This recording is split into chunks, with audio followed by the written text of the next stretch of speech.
Hello everyone, నా పేరు వాహ్నిక. నేను హైదరాబాద్ నుంచి వచ్చాను. ఎరోస్ లెవెల్ స్టేట్ మెడికల్ యూనివర్సిటీలో ఫస్ట్ ఎంబీబీఎస్ చేస్తున్నాను. ఇక్కడ ఎడ్యుకేషన్ బాగుంటుంది, ఈజీగా అర్థమవుతుంది. టీచర్స్ కూడా బాగానే ఎక్స్ప్లెయిన్ చేస్తారు ఇంగ్లీష్లో. రెగ్యులర్గా క్లాసెస్కి వెళ్తే అంతా క్లియర్ ఉంటుంది కాబట్టి స్టార్టింగ్ నుంచి ఎండింగ్ వరకు ఏమైతే చెప్తున్నారో క్లియర్గా అర్థమవుతుంది. ప్లస్ ప్రతి క్లాస్ ఎండింగ్కి ప్రతి టెస్ట్ పెడతారు, కంట్రోల్ టెస్ట్ అని.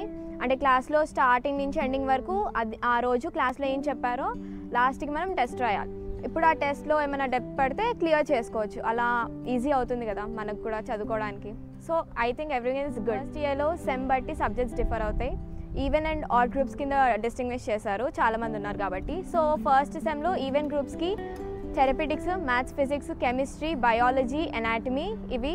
మళ్ళీ సెకండ్ సెమ్లో సర్జికల్ అవుతుంది. అదే ఆడ్ గ్రూప్స్కి ఉల్టా అవుతుంది. ఇక్కడ ఏమేమి ఫెసిలిటీస్ అంటే స్టూడెంట్ లైబ్రరీ ఉంటుంది, పీఈ ఉంటుంది, ప్రతి వీక్ పీఈ ఉంటుంది. సో దాట్ ఫిజికల్గా కూడా ఎక్కడ ఎఫెక్ట్ అవ్వకూడదు స్టూడెంట్స్ అనేసి.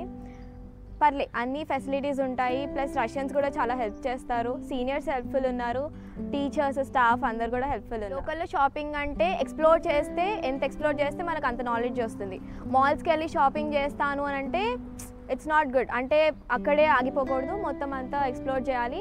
ఎక్కడ తక్కువ దొరుకుతుందో తెలుసుకోవాలి, దాన్ని బట్టి షాపింగ్ చేసుకుంటే మనకే ఫెచ్. ఫుడ్ విషయానికి వస్తే వెజ్ కొంచెం తక్కువ దొరుకుతుంది, ఆ తర్వాత నాన్ వెజ్ ఎక్కువ దొరుకుతుంది. ఆప్షన్స్ కూడా బాగానే ఉన్నాయి. బ్రెడ్ చాలా కామన్గా దొరుకుతుంది, కాఫీ మోస్ట్. వెదర్ బాగుంటుంది, మరీ అంత ఎక్స్ట్రీమ్ అని ఉండదు, మరీ అంత లో అని కూడా ఉండదు. Okay, manageable. స్టార్టింగ్లో కొంచెం డిఫికల్టీ ఉంటుంది, అడ్జస్ట్ అయిన తర్వాత అంత నార్మలే ఉంటుంది. మళ్ళీ సేఫ్టీ విషయంగా అయితే హాస్టల్ అంతా బాగానే ప్రొవైడ్ చేస్తున్నారు. 11 వరకు ఎంట్రీ ఉంటుంది హాస్టల్, ఆ తర్వాత ఎంట్రీ ఉండదు. హాస్టల్లో సేఫ్టీ మాత్రం బాగానే ఉంది. రష్యాలో కూడా బాగానే ఉంది. Very much.